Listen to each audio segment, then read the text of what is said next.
நல்லவர், அவர் கிருபை என்றும் உள்ளது.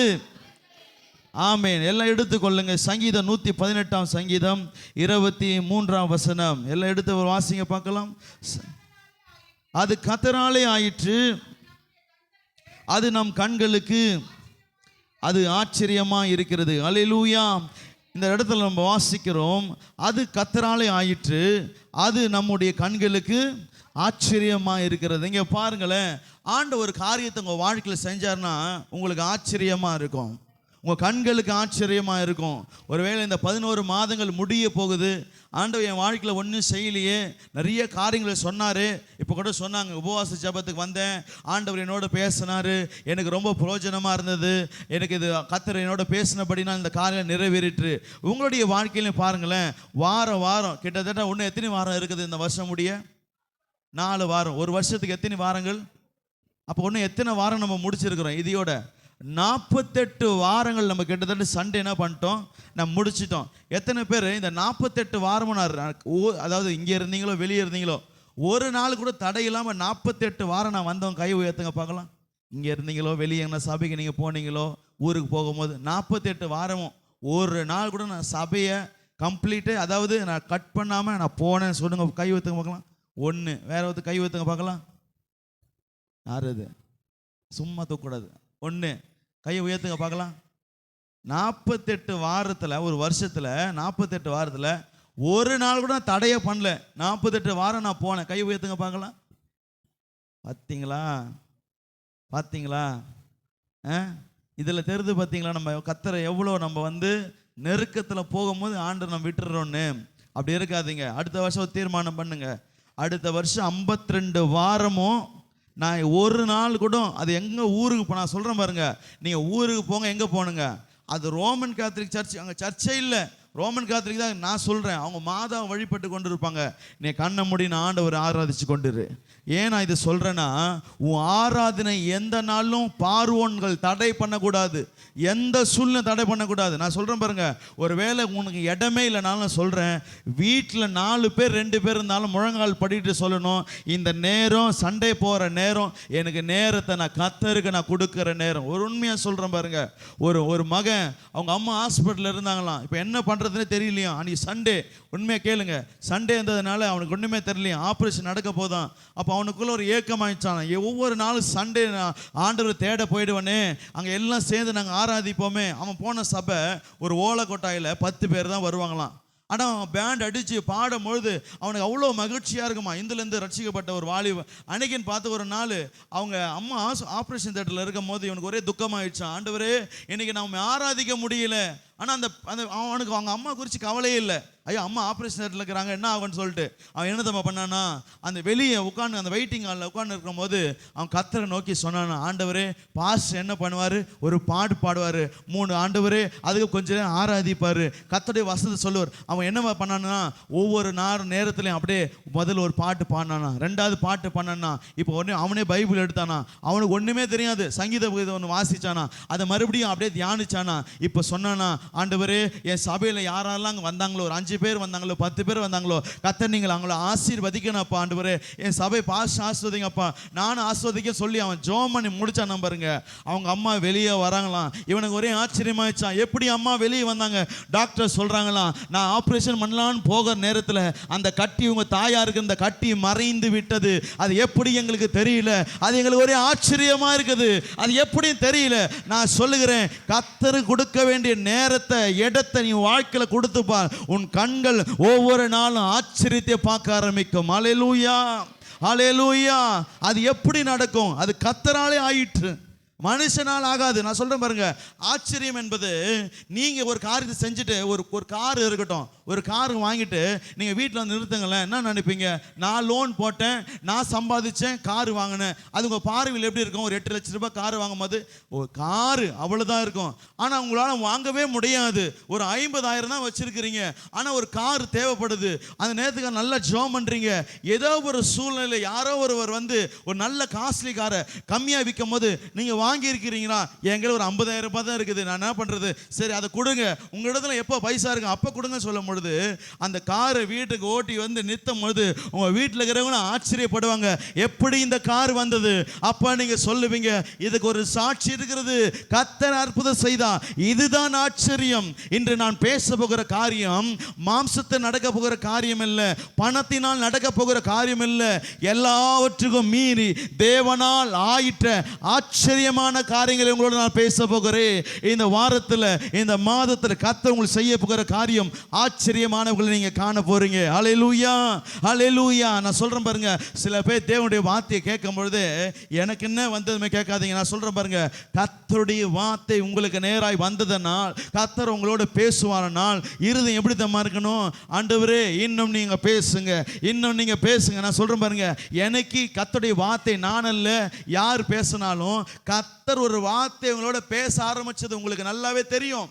கர்த்தர் என்னோட பேசி கொண்டிருக்கிறார். அந்த நேரத்தில் அந்த வார்த்தையை மாத்திரம் நீங்கள் கொஞ்சம் அற்பமாக எண்ணிட்டு, இல்லை அந்த வார்த்தை வேணாம்னு நினச்சிங்கன்னா அந்த வார்த்தை அப்படியே நின்றுடும். நீ முடிக்கிற வரைக்கும் ஆண்டவர் இன்னும் பேசுங்க, இன்னும் பேசுங்க. நீங்கள் நினச்சி கூட பார்க்கலாம், இதை குறித்து பேசுங்க. அவங்க சாதாரணமாக ஒரு ஜோக் சொல்லுவாங்க, அந்த ஜோக்குலேயே கர்த்தர் உன்னோட பேசுவார். ஏன் நான் சொல்கிறேன், மோசே 40 நாட்கள் தேவ சமூகத்தில் 40 நாட்கள் இருக்கும்போது நினச்சி பாருங்களேன், சாப்பாடு இல்லை, உணவு இல்லை, எதுவுமே தண்ணீர் எதுவுமே இல்லை.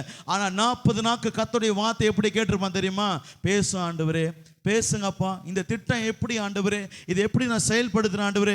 இப்படி பேசினால்தான் அவனுக்கு என்ன ஆகலன்னா, நல்லா நினச்சி பாருங்களேன், கர்த்தர் உங்களோட பேச பேச வீட்டை குறித்து நினைப்பு வருமா? உங்களுடைய தேவைகள் குறித்து என்ன வருமா? உங்களுக்கு சோறு உண்டாகுமா? வராது. கர்த்தர் பேசுவானால் உனக்குள் ஜீவன் உண்டாகும். கர்த்தர் பேசுவானால் உனக்குள்ள சோர்ந்து போகிற ஆத்மா புது பலன் அடையும். உனக்குள்ள இதுவரை எழுப்ப முடியாத சூழ்நிலை எழுந்திருக்கக்கூடிய பலன் கர்த்தருடைய வார்த்தைக்கு இருக்கிறது. ஹல்லேலூயா, ஹல்லேலூயா. அந்த வார்த்தையை தான் உங்களோட பேசி கொண்டிருக்கிறேன். இன்னைக்கு இந்த காலை வேளையில் கேட்டுக்கொண்ட அநேகருடைய வாழ்க்கையில் இந்த 11 மாதங்கள் என் வாழ்க்கையில் ஒன்றுமே நடக்கலை, நான் எந்த ஒரு அற்புதத்தையும் பார்க்கல. சின்ன சின்ன அற்புதங்கள்லாம் ஆண்டவர் என் வாழ்க்கையில் செய்கிறாரு, நான் எதிர்பார்க்குற ஒரு பெரிய அற்புதம் காண. நான் சொல்லட்டுமா, நாட்கள் முடிகிறது போல இருக்கும், ஆனால் கர்த்தர் சடுதியிலே அவர் ஆச்சரியமான காரியங்களை அவர் செய்வார். நீ கடைசியாக ஒரு கன்க்ளூஷன் வரப்போகிற, இது எப்படி நடந்தது? கர்த்தராலே ஆயிற்று, இது கர்த்தராலே ஆயிற்று. ஏன் நான் சொல்லுகிறேன்னா, அது வாசித்த முந்தைய வசனத்தை வாசிங்கன்னா 22ஆம் வசனத்தை நீங்க பாருங்க. வீடு கட்டுகிறவர்கள் ஆகாதென்று தள்ளின கல்லே மூளைக்கு தலைக்கல் ஆயிற்று. இங்க பாருங்க, இந்த வசனமானது சங்கீத புஸ்தகத்தில் தீர்க்க தரிசனமாக சொல்லப்பட்ட ஒரு வசனம். நான் ஏற்கனவே சொல்லியிருக்கிறேன், சங்கீத பகுதி ஒரு தீர்க்க தரிசன புஸ்தகம். எத்தனை பேர் உங்களுக்கு தெரியுமா தெரியாது? இதில் நிறைய இருக்கிற சத்தியங்கள், ஒவ்வொரு வசனமும் ஆண்டவராக இயேசு கிறிஸ்துவை குறித்து சொல்லப்பட்ட வசனங்கள். நீங்கள் பார்த்தீங்கன்னா இதே வசனத்தை அதாவது காஸ்பலில் நீங்கள் பார்க்க முடியும், சுவிசேஷ பகுதியில் பார்க்க முடியும். என்னோட எடுத்துக்கொள்ளுங்க, மார்க் எழுதின சுவிசேஷம் 12ஆம் அதிகாரம், அதில் இருக்கின்ற 10ஆம் வசனத்தை வாசிங்க பார்க்கலாம். மார்க் 12 10ஆம் வசனத்தை வாசிங்க பார்க்கலாம். வீடு கட்டுகிறவர்கள் ஆகாதென்று தள்ளின கல்லே மூளைக்கு தலைக்கல்லாயிற்று. இதே வசனத்தை சங்கீத புஸ்தகத்தில் நீங்கள் வாசிக்கலாம். ஒருவேளை உங்களுக்கு ஒரு கேள்வி இருக்கும், ஒரு எழுத்து மாறல, ஒரு வார்த்தை மாறல, எப்படி இதே வார்த்தையை ஆண்டவர் சொன்னார்? நான் அதுதான் சொல்லுகிறேன், சங்கீத புஸ்தகம் ஒரு தீர்க்க தரிசன புஸ்தகம். எந்தெந்த வசனங்கள்லாம் சொல்லப்பட்டதோ யாரோ ஒருவரை குறித்து சொல்லப்பட்டது. அந்த யாரோ ஒருவர் தான் அவராலே. யார் அவர்? அவராலே ஆண்டவராக இயேசு, அவரை குறித்து சொல்லப்படுகிறது. இங்க பாருங்க, ஆகாது என்று தள்ளப்பட்ட கல்லே வீட்டுக்கு கட்டுவதுக்கு என்னாச்சு? மூளைக்கு தலைக்கல் ஆயிற்று. எப்படி ஆயிற்று? அப்பதான் சொல்லப்படுகிறது, அது அவராலே ஆயிற்று. நம்முடைய கண்களுக்கு அது ஆச்சரியமா இருக்கும் என்று நான் சொல்லுகிறேன். கர்த்தர் உங்க வாழ்க்கையை கட்டி கொண்டிருக்கிறார். ஆண்டவர் ஒரு நேர்த்தியான ஒரு அழகான ஒரு இடமாக உங்களை கட்டி கொண்டிருக்கிறார். உங்க வாழ்க்கை என்பது கட்டிடம் போல. சில சொப்பனங்கள், சில தரிசனங்கள் எல்லாமே பாருங்களேன், கொஞ்சம் பாருங்கள், அதை விட்டுடுங்க. இங்கே பாருங்களேன், சில காரியங்கள் ஆண்டவர் ஓமையாக சொல்லுவார். ஒருவேளை உங்களுக்கு கனவுல ரயில் போல வந்துச்சுன்னா, நான் ஒரு ட்ரெயினில் போகிறேன், திடீர்னு எனக்கு வேற ஒரு ட்ரெயினில் போகிறேன்னா புரிஞ்சுக்கொள்ளுங்க, உங்களுக்கு கர்த்தர் வாழ்க்கையில் உங்களை நடத்துகிற பாதையில் வேற ஒரு வாழ்க்கைக்கு நேராக உங்களை நடத்த போகிறார். ஒரு ஆசீர்வாதமான வாழ்க்கையில் நடத்த போகிறார். ஒவ்வொரு கனவுக்கும் ஒரு அர்த்தம் உண்டு. அதே போலதான் வாழ்க்கையை குறித்து ஆண்டவர் சொல்லும்போது கட்டிடம், வாழ்க்கை என்பது கட்டிடம். ஆண்டவர் சொல்லுகிறாரு, இங்க பாருங்க, உங்க வாழ்க்கையில ஆகாது என்று தள்ளப்பட்ட கல். அப்போ இந்த கட்டிடத்தில் நீங்க யாருன்னு பார்க்கும்போது ஒரு கல். இந்த கல் என்ன பண்ணுவாங்க, அற்பமா என்ன பண்ணுவாங்க. இங்கே பாருங்களேன், இந்த சர்ச்சு கட்டிடுறாங்க. சர்ச்சு கட்டும் போது முழு செங்கலை தான் எடுத்த உடனே முதல்ல பயன்படுத்துவாங்க. இந்த உடஞ்ச கல்லை எப்போ நம்ம பயன்படுத்துவாங்க, நீங்க பார்த்தீங்கன்னா ஃபுல்லாக கட்டிடுவாங்க. அந்த கம்ப்ளீஷன் அங்கே முடியணும்னா அந்த இடத்துல சின்ன கேப் இருக்கும். அந்த கேப்பை ஃபில் பண்ண பண்ணுவாங்க. ஒரு கல்லை இறக்கும் போது ஒரு 300 கல் இறக்குறாங்கன்னா நல்லா பாருங்களேன், அதில் ஒரு கல் உடஞ்சிடுச்சு. முதல்ல என்ன பண்ணுவாங்கன்னா இந்த 299 கல்லை முழுமையாக கட்டிடுவாங்க. இப்போ அந்த இடத்த ஃபில் பண்ணணும், அந்த இடத்த அடைக்கணும். அப்போ என்ன பண்ணுவாங்கன்னா, ஆகாது என்று தள்ளப்பட்ட ஒரு கல் இருக்குது பாருங்க, அந்த கல் எடுப்பாங்க. எடுத்து அந்த கேப்பை அடைக்கிறதுக்கு என்ன பண்ணுவாங்கன்னா, அது எந்த ஷேப்பில் வேணால் உடைக்கலாம். ஏன்னா அது ஆகாத கல், அதை எப்படி வேணால் உடைச்சி அதை சரி செய்து அந்த இடத்துல வச்சு சரி செய்வாங்க. அப்போ தான் கட்டி முடிக்கும் போது அது பூரணப்படும் என்று கர்த்தர் சொல்லுகிறான். உன் வாழ்க்கை, உன்னுடைய எதிர்காலம் மற்றவங்களுடைய பார்வையில் எப்படி இருக்குன்னா, 10 பேர் நிற்கிறாங்கன்னா இந்த 9 பேர் போதும், என் குடும்பத்தில் இவன் வேணாம், என் சமுதாயத்தில் இவங்க வேண்டாம். ஏன் தெரியுமா, இவங்களால ஒன்றும் பிரயோஜனம் இல்லை. உன் குடும்பம் மற்றவங்களுக்கு பிரயோஜனம் இல்லாமல் இருக்கலாம், நீ மற்றவருடைய பார்வையில் பிரயோஜனமற்றவங்களா இருக்கலாம். நிஜமா சொல்லுகிறேன், என் வாழ்க்கையில் அநேக நேரங்கள் அப்பேற்பட்ட சூழ்நிலை கடந்து வந்திருக்கிறேன். நான் படிக்கிற நேரமா இருக்கட்டும், எங்க போனாலும் படிக்கிற பிள்ளைங்களுக்கு ஒரு முக்கியத்துவம் கொடுப்பாங்க, எங்களுக்கும் கொடுக்க மாட்டாங்க. எல்லாமே தேறினவர்கள் தான். இந்த ஒதுக்கப்பட்ட இருக்கும்போது என்ன தோணுனா, நம்மளுக்கு என்ன குறைவாயிடுச்சு, நம்ம ஒரு சூழ்நிலையில் ஒரு அற்பமாக நம்ம நடத்தப்படுகிறோமே, அந்த நேரத்தில் வரும்போது நம்ம புரிந்து கொள்ள முடியும், நம்ம வேணாம் என்பதற்காக மனிதர்கள் ஒதுக்குறாங்க. பணம் இல்லை, இது இல்லை. இன்னைக்கு உங்களுடைய வாழ்க்கை எப்படி இருக்கிறது, மனுஷனால ஒதுக்கப்பட்ட ஒரு வாழ்க்கை. நான் சொல்றேன் பாருங்க, வாழ்க்கையில என்னைக்கு பணம் இல்லையோ மனுஷனால நீங்க அற்பமாக என்ன படுவீங்க. சமுதாயத்தில் உங்க சொந்த பந்தங்களுக்குள்ள அவர்களுடைய ஏற்றத்துக்கு சமயத்துக்கு ஏற்ற பணம் உங்களுக்குள்ள பொருளாதார வசதி இல்லைன்னா அவருடைய பார்வையில் அற்பமா என்ன படுவீங்க. ஒரு காரியம் நடக்கும், உங்களை கூப்பிட மாட்டாங்க, உங்களை செய்ய மாட்டாங்க. 4 இடத்துல ஃப்ரெண்ட்ஷிப்ல பழகும் போது ஸ்கூல் பிள்ளைங்களா நீங்க இருந்திருப்பீங்க, பெரியவங்க வளர்ந்துட்ட பிறகு போயிட்டு ஹாய்ன்னு கூப்பிடுவீங்க. அவங்க எடுத்த உடனே உங்களுடைய ஸ்டேட்டஸை பார்ப்பாங்க. நீங்க கார்ல வந்தீங்களா, பைக்கில் வந்தீங்களா, கழுத்தில் என்ன செயின் மாட்டேன்னுக்கிறீங்க, என்ன புடவை மாட்டேங்கிறீங்க, உங்க ஹஸ்பண்ட் என்ன வேலை செய்கிறாரு, இதை பார்த்து தான் நம்மளோட படித்தவர்கள் நேசித்தவர்கள் பார்க்குறவங்களா மாறிட்டாங்க. நம்ம தான் என்ன தெரிஞ்சிருப்போம்னா, நம்மளை இன்னும் அவங்க நேசிக்கிறாங்க, இன்னும் அதிகமாக அன்பு கூறுறாங்க. நம்ம கிட்ட கிட்ட கிட்ட போவோம், அவங்க ஒதுக்கினே இருப்பாங்க. காரணம் என்ன தெரியுமா, நீ ஒரு ஆகாத கல். அவங்க நினைப்பாங்க, இவனால வாழ்க்கை கட்டப்படாது, எனக்கு கட்டப்படணும்னா பணம் இருக்கிறவங்களோட நான் சேரணும், உயர்ந்தவங்களோட தான் நான் சேரணும், அப்பதான் என் வாழ்க்கை கட்டப்படும். கர்த்தர் சொல்லுகிறார், நீ ஆகாது என்று தள்ளப்பட்ட கல் கிடையாது. கர்த்தர் உன்னை விசேஷமா வைத்திருக்கிறார். சில மனிதர்கள் உன்னை அற்பமா எண்ணப்பட்டு உன்னை தூக்கி எறிந்திருக்கலாம், இவன் ஆகாதவன் என்று. நான் சொல்லுகிறேன், நாட்கள் வரப்போகிறது.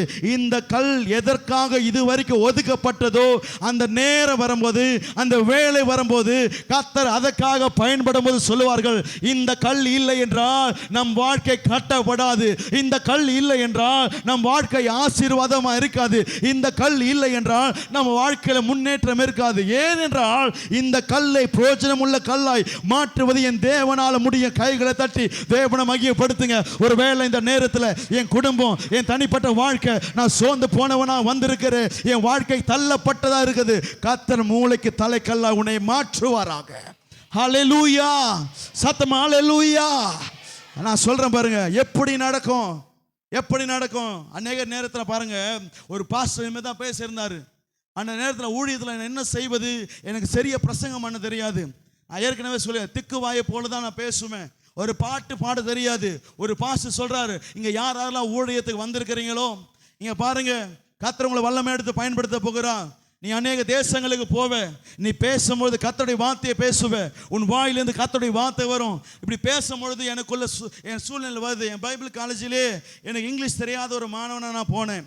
நான் படித்த பைபிள் காலேஜில் எஸ்ஐபிசியில் எல்லாரும் வந்து கிட்டத்தட்ட எல்லா பெரிய பெரிய பாஸ்டர் பிள்ளைங்களாம் வருவாங்க. அதுவும் எல்லாம் எம்டெக் அப்படி படிச்சு மாஸ்டர் ஆஃப் டிவினிட்டி படிக்கும் ரொம்ப கஷ்டம்.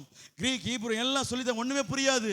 ஆனால் அவங்க வரவங்க எல்லாம் ஊழியத்துக்காரங்க எல்லாம் சொல்லுவாங்க, கர்த்தரை வல்லமையாக பயன்படுத்த போகிற சொல்லும்போது சோர்ந்து போயிடுவேன். தெரியுமா, இந்த சூழ்நிலை நீங்கள் சொல்கிற வார்த்தைகள்லாம் பார்த்தா, என் வாழ்க்கையை பார்த்தா ஒன்றும் நடக்காது. ஏதாவது ஒரு சின்ன அடையாளமாச்சு இருக்கணுமே. சொல்லுவாங்கள்ல, இங்கே பாருங்கள், யாரெல்லாம் வந்து நீங்கள் வெளிநாட்டுக்கு போனோமோ பைசா இல்லைனாலும் பரவாயில்ல, உங்கள் கையில் பாஸ்போர்ட் இருந்தால் வச்சு நான் இட்டுன்னு போயிடுறேன் சொல்லும் போது நீங்கள் நினைப்பீங்க, டிக்கெட்டு நீங்கள் போட்டாலும் பாஸ்போர்ட் கூட என் கையில் இல்லை. அந்த மனநிலை வருங்களே. இன்னைக்கு நான் சொல்கிற நேரத்தில் கூட உங்கள் வாழ்க்கை எப்படி தான் இருக்கும்? இந்த நேரத்தை எப்படி தான் நீங்கள் கேட்குறீங்க? நீங்கள் சொல்கிறதெல்லாம் நடந்தாலும் நீங்கள் சொல்கிற அளவு கூட தகுதி கூட எனக்கு இல்லை. நான் சொல்லுகிறேன், உனக்கு தகுதி என்பது உனக்கும் தெரியும், கர்த்தருக்கும் தெரியும். நீ ஒன்றுக்கு பிரோஜனம் உனக்கும் தெரியும், கர்த்தருக்கு தெரியும். ஏன் தெரியுமா? தெரியும். சில நேரங்களில் ஆகாதவென்று தள்ளப்படும்படியாக உன் நிலைமையை உனக்கே கர்த்தர் உணர்த்துவார். நீ நினைச்சு பார்க்கும் போது என்னால் ஒன்றும் முடியாது. அது யார் தெரியுமா உண்டு பண்ணது? கர்த்தர் தான் உண்டு பண்ணுவார். ஏன் தெரியுமா? உனக்குள்ள பெருமை வரக்கூடாது. கர்த்தர் ஒரு நாள் உயர்த்தும் போது இது என்னால் ஆயிற்று, என்னால் ஆயிற்று நீ சொல்லவே முடியாது. ஏன் தெரியுமா? என்னை உயர்த்துற அளவுக்கு ஞானம் எனக்கு கிடையாது, என்னை உயர்த்துற அளவுக்கு எனக்கு திறமை கிடையாது. என்னை தகுதிப்படுத்துறது தேவன், என்னை உயர்த்துகிறது தேவன். யாராவது சொல்லுவாங்க, பிரதர் இவ்வளோ ஆசீர்வாதமாக இருக்கிறீங்க, காரணம் என்ன? இவ்வளோ உயர்த்தப்பட்டது காரணம் என்ன? பிறர்லாம் உன்னை குறித்து புகழ்வாங்க, ஆனால் உள்ளான இருதயத்துக்கு தெரியும், நான் உயர்த்தப்பட்டதுக்கு தேவன் ஒருவர் மாத்திரமே காரணராக இருக்கிறார். ஹல்லேலூயா. அதுக்கு தான் கர்த்தர் உன்னை உணர்த்துறாரு. நீ ஒன்றும் இல்லை, நீ ஒன்றும் இல்லை. கர்த்தருடைய பார்வையில் நீ ஒரு மண்ணு. நான் சொல்லட்டுமா? எனக்கு உன் இருதயத்தில் கர்த்தருக்கு முன்பாக வந்து உன்னை தாழ்த்துக்கிறார். எப்படி தெரியுமா தாழ்த்துவேன்? சில பேர் பாருங்களேன், ஜெபிக்கும் போது, ஆண்டவரே நான் ஒன்றுமே இல்லை, நான் மண்ணு, நான் குப்பை, தூசின்னுவாங்க. அது கிடையாது. உண்மையாலுமே கர்த்தருடைய சமூகத்தை நீ வந்து நீயே ரியலைஸ் பண்ணிடுவ, உணர்ந்து கொள்ளுவ. நான் என் வாழ்க்கையில் ஒரு அடி கூட என்னால் எடுத்து வைக்க முடியாது, என்னால் ஒரு காரியம் செய்ய முடியாது, என்னால் வாழ்க்கையில் முன்னேறுவது என்னால் ஒன்றுமே முடியாது. எனக்கு அந்த நிலைமையில் வந்துட்டு யாக்கோபை போல தேவ சமூகத்தில் நின்று, ஆண்டவரே என்னை நீங்கள் ஆசீர்வதிக்கணும்ப்பா, என்னை நீங்கள் ஆசீர்வதிக்கணும் ஆண்டவரே, நீ கர்த்தரிடத்தில் அந்த கல்லை போடணும். நான் சொல்லுகிறேன், உன்னை ஒதுக்கி தூக்கி போட்டது உண்மைதான், உன்னை ஆகாது என்று கல்லாக உன்னை ஒதுக்கப்பட்டது உண்மைதான். நான் சொல்லுகிறேன், சிறு வயதில் இருக்கட்டும், வாலிப பிள்ளைகளாக இருக்கட்டும், திருமணமானவங்களாக இருக்கட்டும், நீங்கள் பெரியவங்களாக இருங்க, உங்கள் வாழ்க்கை அற்பமாக இருக்குது என்பதற்காக போய் மனுஷனத்தில் புலம்பாதீங்க. நான் சொல்லட்டுமா? இருக்கத்திலே மோசமான விஷயம் என்ன தெரியுமா? நீ என்னைக்கு மனுஷனிடத்தில் உன் துக்கங்களை போய் நீ சொல்கிறியோ, நான் சொல்கிறேன், உன்னுடைய நிலைமை இன்னும் மோசமாகும். ஏன் தெரியுமா? இது வரைக்கும் என்ன பிரச்சனை வந்தாலும் உனக்குள்ளே நீ வைத்துக்கொண்டு என் பிரச்சனை, என் சோதனை எல்லாம் மத்தியும் இருப்ப. நீ எனக்கு போயிட்டு நான் துக்கத்தை மற்றன்ட்டு சொன்ன தெரியுமா? என் வாழ்க்கையில் இவ்வளோ கஷ்டப்படுறேன் உனக்கு தெரியுமா? என் வாழ்க்கை நான் இதெல்லாம் தெரியுமா? என்னை ஏமாத்தின்னு தெரியுமா? நான் சொல்கிறேன், அந்த நொடியிலேருந்து ஊருக்கே தெரிய வரும் நீ எப்பேற்பட்ட என்பது. நான் சொல்லுகிறேன், நிறுத்து அது வாழ்க்கையில் அதை நிறுத்து. உன் ஆவிலேருந்து என்னைக்குமே வரக்கூடாது. நீ ஒரு நிலைமையும், எந்த நிலைமையிலும் தேவ சமூகத்தை வந்து சொல்லணும், ஆண்டவரே மனுஷ பார்வையில் நான் ஆகாதவனாக இருக்கிறேன்ப்பா, தள்ளப்பட்ட கல்லா இருக்கிற ஆண்டவரே, ஒன்றதுக்கு பிரோஜனம் இல்லை. என் சொந்த குடும்பத்தில் சொல்கிறாங்க. நான் சொல்லுகிறேன், உனக்குள்ள ஒரு வெறி இருக்கணும், ஒரு வைராக்கியம் இருக்கணும். தேவ சமூகத்தில் வந்தவொன்னு ஒன்றுக்குள்ளே இருக்கு. நான் சொல்லிட்டேம்மா, எனக்கு யாரும் உங்களை அசிங்கமாக பேசுகிறாங்களோ, கேவலமாக உங்களை நடத்துகிறாங்களோ, அதெல்லாம் நீங்கள் பழக ஆரம்பிச்சுன்னா நான் சொல்கிறேன் பாருங்களேன், அப்பேற்பட்டவங்களாம் இந்த வார்த்தை கேட்டு நான் சொல்கிறேன், வாழ்க்கையில் முன்னேறவே மாட்டீங்க. ஆசீர்வாதமாக என்னைக்கு நான் சொல்கிறேன் பாருங்க, யார் ஒருவர் உங்களை அவமானப்படுத்த ஆரம்பிக்கிறாங்களோ, யார் உங்களை வெட்கப்படுத்தும் சில சூழ்நிலைகளை நடத்துகிறாங்களோ, உனக்குள்ள ஒரு வைராக்கியம் இருக்கணும், ஒரு வெறி இருக்கணும். தேவ சமூகத்தில் வந்து கேட்கணும், ஆண்டவரே இப்பேற்பட்ட அவமானப்படுகிற சூழ்நிலைக்கு என் வாழ்க்கை ஏன் நீங்கள் என்னை தள்ளுனீங்க? என்னை நீங்கள் படைத்தது நீர் ஆண்டவரே. இந்த ஞானம் இல்லாமல் இருப்பது உன் திட்டமா? ஆசீர்வாதம் இல்லாமல் இருப்பது என்னுடைய திட்டமா? என் வாழ்க்கையில் இப்படிப்பட்ட நிலைமை உன் திட்டமா? நீ எனக்கு தேவனிடத்தில் முறையிடுகிறாயோ, தேவனிடத்தில் உன் வைராக்கியத்தை எனக்கு காண்பிக்க ஆண்டவர் பார்ப்பாரு. இந்த வைராக்கியம் போக மகளே, இந்த வைராக்கியம் போத மகனே, நீ என் சமூகத்தில் வந்து கெஞ்சு, என் சமூகத்தில் வந்து கேளு, நான் உன்னை ஆசீர்வதிக்கிறேன், நான் உன்னை ஆசீர்வதிக்கிறேன். நான் சொல்லுகிறேன், பழகிடக்கூடாது. அவங்க எனக்கு நேற்று வீட்டில் சொன்னாங்க, எனக்கு அவங்க சொன்னாங்க, அதனால் ஒன்றும் இல்லை. நான் சொல்கிறேன், ஒன்றும் இல்லைன்னா சில நேரத்தில் பாருங்களேன், எந்த வார்த்தை அதிகமாக கேட்குங்க அது பழகிடுவீங்க. உங்களை யாருன்னா பார்த்து வேஸ்ட்டுன்னு சொன்னாங்கன்னு வச்சுங்களேன், முதல் வர கோவம் வரும், ரெண்டாவது வட்டம் கொஞ்சம் வரும், மூணாவது வட்டம் இன்னும் கொஞ்சம் வரும், ஒரு 10 முறை உனக்கு யாரும் வேஸ்ட்டு, தண்டம், சோம்பேறி அதுன்னு சொன்னாங்கன்னா எப்படின்னா பழகிடும். என்னம்மா சொல்லுவீங்க? நம்ம அதுக்கு ஏற்றவர்களாக மாறிடும். ஆமாம், எனக்கு இப்படி தான் வாழ்க்கை, எனக்கு இது வராது, நான் அப்படி தான். நான் சொல்லட்டுமா, இது பிசாசு உண்டு பண்ணுகிற ஒரு குணம் இது. எனக்கு நீ பலவீனனா இருக்கிறாயோ, மற்றவன் பலவீனத்தை சொல்லுகிறார்களோ, அந்த நேரத்தில் உனக்கு ஒரு எண்ணம் உண்டாகணும், நான் பலவீனன் கிடையாது. யார் சொன்னது? என்ன ஒருவன் பேசுகிற மாதிரி கர்த்தர் என் வாழ்க்கையில் வைத்தாருன்னா என் தேவனிடத்தில் நான் முறையிட போகிறேன். அன்னால் தேவ சமூகத்தில் போன, ஆண்டவரே எனக்கு ஒரு பிள்ளையை கொடுங்கப்பா, எனக்கு ஒரு பிள்ளையை கொடுங்க ஆண்டவரே. நீங்கள் கொடுக்கலன்னா அவ்வளோதான் சொல்லிட்டேன், எனக்கு நீங்கள் கொடுத்து தான் ஆகணும். நான் சொல்லுகிறேன், இந்த ஆண்டு இறுதியில் எல்லாரும் அமர்ந்து கொண்டு இந்த வார்த்தையை கேட்டு கொண்டிருக்கிறீங்க. உன் குடும்பத்தில் என்ன குறையோடு நீ இருக்கிற, என்ன பிரச்சனையோடு சந்தித்து கொண்டிருக்கிறேன், எந்த சூழ்நிலைக்கு, அதுக்கு தான் சொன்ன ஆரம்பத்தில் தேவ சமூகத்தில் நிற்கிறவர்களாக மாறுங்க. இன்னும் போயிட்டு அவங்கள போய் பார்க்கறது, இவங்கள போய் பார்க்கறது, இவங்கள போனால் வாழ்க்கை மாறவே மாறாது. நீ 25 வரைக்கும் நம்ம அலைந்து கொண்டிருக்குதான். தேவ சமூகத்தில் போய் ஆண்டு இறுதியில் வந்திருக்கிற உன் வாழ்க்கையில் 25க்குள்ள நீ வரும் பொழுது வெற்றி உள்ள ஒரு மகனா நீ வர வேண்டும். ஆஸ்வதிக்கப்பட்ட மகனா வரணும். தேவனுடைய ஆசீர்வாதத்தின் பாத்திரமா நீ மாறி இருக்கணும். உன் வாழ்க்கையில் கர்த்தர் அதுதான் நோக்கமாக இருக்குது. ஏன் இந்த வார்த்தையை நான் இப்படி பேசிக்கொண்டு தெரியுமா? எனக்கு நான் ஜெபிச்சேன், ஆண்டவரே என்ன பேசணும், நீ போய் சொல்லு, என் பிள்ளை இடத்துல போய் சொல்லு. புறக்கணிக்கப்பட்டோம், சோர்ந்து போனோம், இப்படி என் பிள்ளைங்க சோர்ந்து போய் இருக்கிறாங்க, அவங்கள தூக்கி விடு, எழும்ப சொல்லு, என் சமூகத்தை வந்து நிற்க சொல்லு, என்னிடத்தை கேட்க சொல்லு. நான் அவர்களை ஆசீர்வதிக்கிறேன், நான் அவர்களை ஆஸ்வதிக்கிறேன். ஆண்டவர் என்ன சொன்னார்? என் நாமத்தினால எவைகளை கேட்பீர்களோ அவைகளை நீங்கள் பெற்றுக்கொள்வீர்கள். ஒருவன் ஞானத்தில் குறைவனாக இருந்தால் சம்பூரணமாக கொடுக்கிற என்னிடத்தில் வந்து கேட்க சொல்லு. உலகத்தின் ஆசீர்வாத நிறைவாது என்னுடையது, அது கர்த்தருடையது. உலகம் தருகிற சமாதானம், நான் தருகிற சமாதானத்தை உங்களுக்கு தருகிறேன்.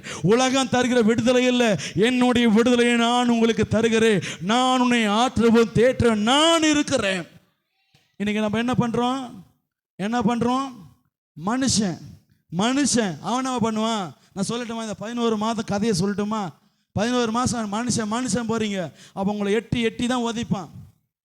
நீங்கள் நினைக்கிறீங்க உங்களை நேசி. நான் சொல்லட்டுமா, நான் இடையில கூட ஒரு பிரதரோட எங்கள் பேசியது என்ன தெரியுமா?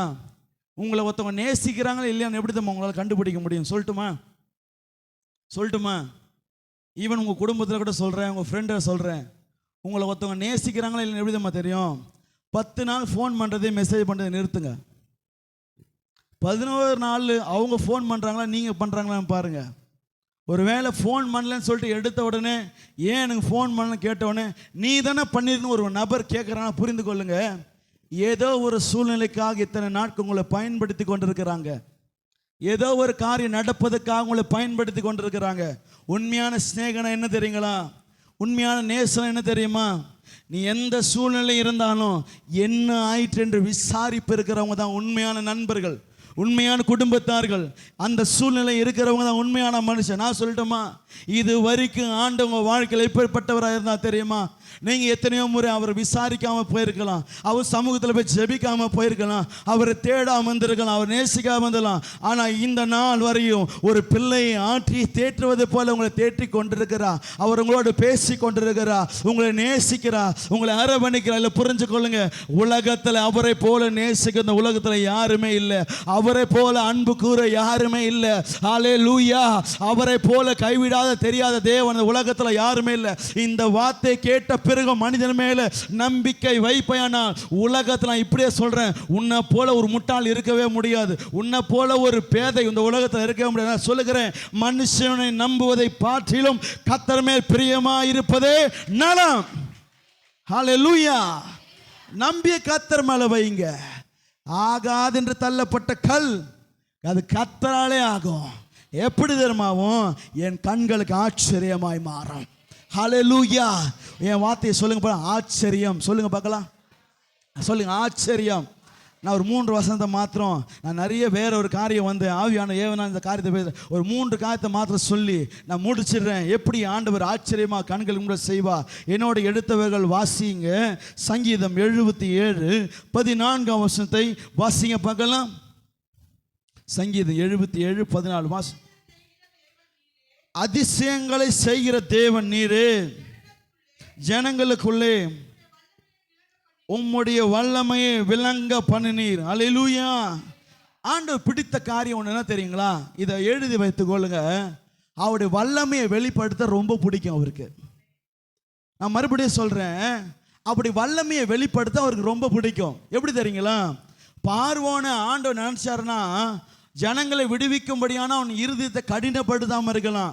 ஆனா கர்த்தர் என்னதமா செஞ்சாரு? மோசே போய் சொல்றாரு, பார்வோனே நாங்கள் வனாந்திரத்தில் போனோம், என் தேவனை நாங்கள் ஆராதிக்க, என் ஜனங்களை விடு. அவன் இருதயம் கடினப்பட்ட பிறகு ஆண்டவர் சொல்றாரு, மோசே கவலைப்படாதப்பா, கவலைப்படாத. அந்த பார்வன் நினைக்கிறான்ல 430 வருஷம் உங்களை அடிமைப்படுத்தினால அவன் நினைக்கிறான் நான் தான் பெரிய ஆள்னு. அவரை காட்டிலும் பெரிய என்பது நான் இப்போ நிரூபிக்கிறேன். எப்படி தெரியுமா? என் வல்லமை இப்போ நான் வெளிப்படுத்தி காண்பிக்கிறேன். என் வல்லமை நான் வெளிப்படுத்தி காண்பிக்கிறேன். இது என்னுடைய டர்ன், இது என்னுடைய நேரம். நான் சொல்லுகிறேன் பாருங்க, இத்தனை நாட்கள் ஒரு வேளை ஜனங்க பார்வையில் நீங்கள் அற்பமாக இருந்தீங்கன்னா நீங்கள் புரிந்து கொள்ளுங்க, இது உங்களுடைய நேரம். உங்கள் வாழ்க்கையில் கர்த்தருடைய மகிமையை வெளிப்படுத்த போகிறார். கர்த்தருடைய மகிமையை வெளிப்படுத்த போகிறார். நீங்கள் ஒருவேளை நினைக்கலாம், அவங்க ஒருவேளை நினைக்கலாம் கர்த்தர் சில பேர் எனக்கு ரொம்ப ஆச்சரியமாக இருக்கும். சில பேர் இடத்துல பணம் இருந்தா, இங்கே பாருங்களேன், பணம் இருந்தா சில அதிகாரம் தான் நம்ம நினைப்பாங்க, என்னால் நினச்சா என்ன வேணால் செய்ய முடியும்னு, நானும் நினச்சா என்ன வேணால் பண்ண முடியும்.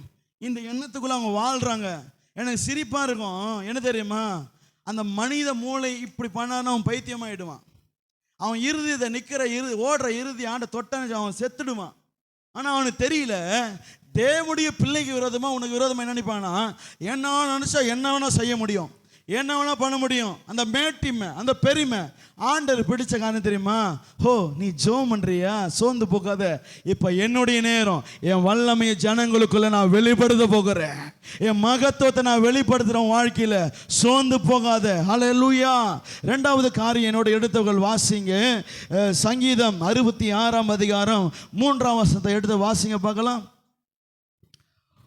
உம்முடைய மகத்துவமான வல்லமை நிமித்தம் உம்முடைய சத்துருக்களை உமக்கு இச்சகம் பேசி அடங்குவார்கள். நீங்க பாருங்க, முதல் காரியம், கர்த்தர் எப்பேற்பட்ட ஆச்சரியங்களை செய்கிறவார்னா, ஜனங்களுக்குள்ள தன்னுடைய வல்லமையை வெளிப்படுத்தி அவர் மகிமையை வெளிப்படுவார். ரெண்டாவது பாருங்க, அவர் சத்துருக்கள் முன்பாக செய்கிறதுல அவருக்கு ரொம்ப பிடித்த காரியம். அல்லேலூயா.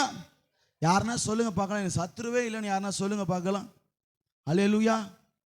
அவ்வளோ நல்லவங்க யாருன்னா இருக்கிறீங்களா? யாருன்னா மகாத்மா காந்தி, நேரு, இப்படிப்பட்ட மகான் கூட யாருன்னா பழகுறவங்க யாருன்னா இருக்கிறீங்களா?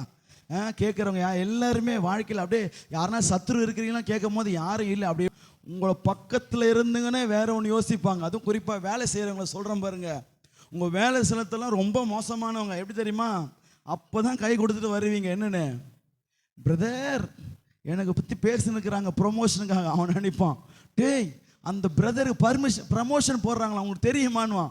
அது அப்படியே போய் மேனேஜர் போயிட்டு அவன் சொல்லுவான், நான் ப்ரொமோஷனே போடலை, அதுக்கு முன்னாடி இவ்வளோ பேச்சா, உனக்கு ப்ரொமோஷனே கிடையாது. அதுக்குள்ளேயே போயிட்டு என்ன பண்ணுவாங்க, நம்ம பேரை எப்படி ஐயோ, மனுஷனுடைய சிந்தனை வேலை ஸ்தலத்தில் நான் பார்த்தேன் பாருங்க, அது போல் இருக்கவே முடியாது. நான் சொல்கிறேன் பாருங்க, நீங்கள் நல்ல ஒரு சொந்தக்காரத்தில் போயிட்டு நான் இதை வாங்க போகிறேன் நீங்கள் சொன்னீங்கன்னா முடிஞ்சிடுச்சு. நான் சொல்கிறேன் பாருங்க, அதோட அந்த ஆசீர்வாதம் உங்கள் வாழ்க்கையில் க்ளோஸ். நான் சொல்கிறேன் பாருங்க, கர்த்தர் ஒரு ஆசீர்வாதத்தை உங்கள் வாழ்க்கையில் செய்கிற வரைக்கும் சொல்கிறேன். சில பேர் சொல்லுவாங்க, எல்லாத்தையும் கொஞ்சம் ஸ்டாப் பண்ணிக்கிட்டு என்ன பண்ணுங்க, அதை பார்க்குற வரைக்கும் கொஞ்சம் அமைதியாக இருங்க.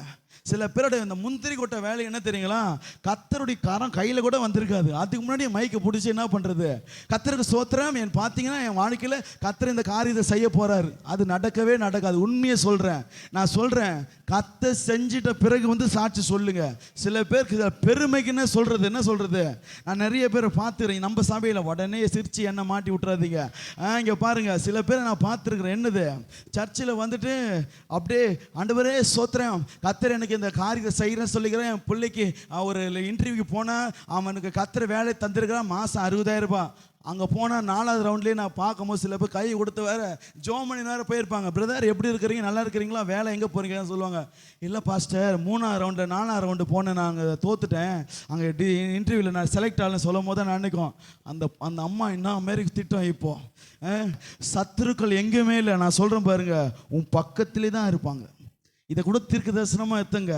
ஒரு வேலை ஸ்தலத்தில் நம்பி இந்த ஓட்ட வாயை வச்சுக்கிட்டு பக்கத்தில் எல்லா ரகசியங்களும் வேலையில் சொல்லி நான் சொன்ன பாருங்க, ஜோக்கு கூட சில தீர்க்க தரிசனமாக சொல்கிறேன். வேலை ஸ்தலத்தில் இந்த ப்ரொமோஷனு, வாங்குகிற சம்பளம், வீட்டில் செய்ய போகிற நன்மையெல்லாம் சொல்லினே இருந்தீங்க பாருங்க. நீங்கள் புரிந்து கொள்ளுங்க, அந்த ஆசீர்வாதம் ஒன்று ஒன்றா உங்களை விட்டு போயிடும். என்னைக்கு சொல்கிறேன் பாருங்க, பேங்க்கில் 1 லட்ச ரூபாய் வச்சுருந்தாலும் யாருன்னா கேட்டால் 1000 ரூபாய் வச்சுக்கன்னு சொல்ல பழகுங்க. நான் சொல்கிறேன் பாருங்க, உண்மையாக சொல்கிறேன். ஏன் தெரியுமா, நீ எனக்கு பெருமையாக 1 லட்சம் நீ சொன்னியோ, அந்த 5 0 3 0 காலி ஆகிடும், 2 0 தான் இருக்கும். நான் சொல்கிறேன் பாருங்க, 5 ஜீரோ வச்சுக்கிட்டு சோத்திரம் பண்ணி நான் 1000 ரூபாய் இருக்கிற மாதிரியே வாழ கற்றுக்கிட்டேன்னா உன் பேங்க்கில் 7 ஜீரோவாக மாறாது. அல்லேலூயா. பார்த்தீங்களா? இப்போ இதை நான் சொல்லும் போதே டெஸ்ட் பண்ணேன். இவ்வளோ நேரம் உயிரை கொடுத்து நான் பிரசங்கம் பண்ணேன், சோத்திரம் வரல. நான் பணத்தை குறித்து ப்ரமோஷன் குறித்து பேசுகிறோன்னு நான் சொல்லாமே சோத்திரம் அல்லேலூயா. அப்போனா தெரியுது பாஸ்டர் பணத்தை மட்டும் ஒரு 1 hour பேசுங்க, சவுண்டு மட்டும் பாருங்க, மற்ற சப்ஜெக்ட்லாம் என்ன ஆகுது? சைலண்ட் இல்லை, காற்று போகுது, இங்கே போகுது. பாருங்க சில பேருடைய வாழ்க்கையில் பழுப்பு. சொல்லுங்க பழுப்பு சொல்லுங்க. பழுப்பு முடிச்சிடறேன் சொல்லுங்க பார்க்கலாம். இந்த பழுப்பு தான் நீங்கள் எப்படி கேளுங்களேன், இந்த தண்ணி போத பழுப்பு, தண்ணி விட்டாங்க தண்ணி போயிடும். அது ஒரு டேங்க் இருந்தான்னா ரொம்ப இந்த காது இருக்குது பாருங்க, காது சில பேருடைய காது பழுப்பு. இப்படி சொல்ல என்ன ஆகும், இங்கே போயினே இருக்கும்.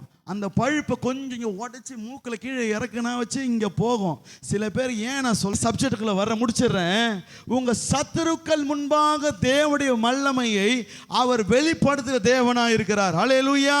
மொர்தெக்காவை அழிக்கும்படியாக நினைத்த சத்துருக்கள் முன்பாக அவன் செய்த தூக்கு மேடையை அவனுக்கு செய்து விட்டு கர்த்தர் அவனுக்கு விரோதமாக செய்ததை அவர்களே சாகும்படியாக கர்த்தர் ஆயத்தம் பண்ணினா. மொர்தெக்கா பார்க்குறான், அவன் மரிக்கிறத பார்க்குறான். நான் சொல்லுகிறேன் பாருங்க, கர்த்தருடைய காரியம் ஆச்சரியமா இருக்கும். கர்த்தருடைய காரியம் ஆச்சரியமா இருக்கும். எந்த வேலை சிலத்தில் எந்த காரியத்தில் நீ நல்லாவே முன்னேறக்கூடாது, வாழ்வு அடையக்கூடாது, ஆசீர்வாதமாக இருக்கணும்னு நினைக்கிறார்களோ, நான் சொல்லுகிறேன் அந்த மனிதர்கள் முன்பாகவே கர்த்தர் உங்களை உயர்த்துவார். அவர்கள் முன்பாக உன்னை மேன்மைப்படுத்துவார். அல்லேலூயா அல்லேலூயா. நான் நிறைய எடுத்து வந்தேன் வேகமாக, இதை மட்டும் நான் சொல்லி முடிச்ச போகிறேன். கர்த்தர் உன்னோடு இருந்தாரானா, கொஞ்சம் வேகமாக நான் பேசுகிறேன், என்னோட கொஞ்சம் கவனமாக கேட்டுங்க. கர்த்தர் உன்னோடு இருப்பாரானா உன் பிறப்பிலிருந்து ஆச்சரியம் இருக்கும். எப்படி தெரியுமா இருக்கும்? ஆண்டவராகிய இயேசு கிறிஸ்துவை பிறந்த பிறகு சிமியோன் இடத்துல கொண்டு வராங்க. கொண்டு வந்த பிறகு அவன் சொல்லுகிறான், உலகத்தை ரட்சிக்கிறவர் அவரை காண முன்னு நான் மறிக்கிறவனே. வசனம் சொல்லுகிறது, இந்த மரியாளும் யோசேப்பும் அதை கேட்ட பிறகு ஆச்சரியப்பட்டார்களாம். எப்படி இந்த குழந்தை குறித்து இப்படிப்பட்ட தீர்க்க தரிசனம் உரைக்கப்பட்டது. இயேசுவான ஊழியத்தை வந்த பிறகு பிசாசை துரத்துவதில் அதிகாரமா பேசும்பொழுது வியாதிகளை சுகமாக்குது, காற்றை கடலை அதட்டும் பொழுது ஜனங்க ஆச்சரியப்பட்டார். நான் சொல்லட்டுமா, ஏனைக்கு பரிசுத்த ஆவியான உன் மேல் வருகிறாரோ அவருடைய வல்லமை உன் மேல் இறங்குறது. நான் சொல்லுகிறேன், ஒவ்வொரு செயலிலும் கர்த்தர் ஆச்சரியமான செய்ய வைப்பா. நீ பேசும்போது ஒரு ஆச்சரியம் இருக்கும், தேவ ஞானம் விளங்கும். நீ செயல்படுற ஒவ்வொரு விதத்திலையும் மற்றவங்களுக்கு ஆச்சரியமா இருக்கும். எங்களால் செய்ய முடியல, உன்னால் எப்படி செய்ய முடியுது? நான் சொல்லுகிறேன், வேற எதுவுமே கிடையாது. கர்த்தராலே ஆக வேண்டுமானால் கர்த்தருடைய ஆவியானவர் உங்களுக்குள் வாசம் பண்ண வேண்டும். வாசனம் சொல்லுகிறது, கலாத்தியர் 3:5 சொல்லப்படுகிறது, வல்லமையாய் நடப்பிக்கின்ற பரிசுத்த ஆவியானவர் உங்களுக்குள்ள அதிசயங்களை செய்கிறதுனால, அற்புதங்களை செய்கிற. நான் சொல்லுகிறேன், கர்த்தருடைய ஆவியானவர் ஒரு மேல் வந்தார. நான் சொல்றேன், நீ பேசுவதில் செயல்களில் எல்லாவற்றிலும் கர்த்தர் ஆச்சரியப்படத்தக்கதான காரியங்களை செய்வாராக. ஹல்லேலூயா ஹல்லேலூயா ஹல்லேலூயா. நான் சொல்லுகிறேன், நீ அற்பமான கல் கிடையாது, அற்பமான கல் கிடையாது.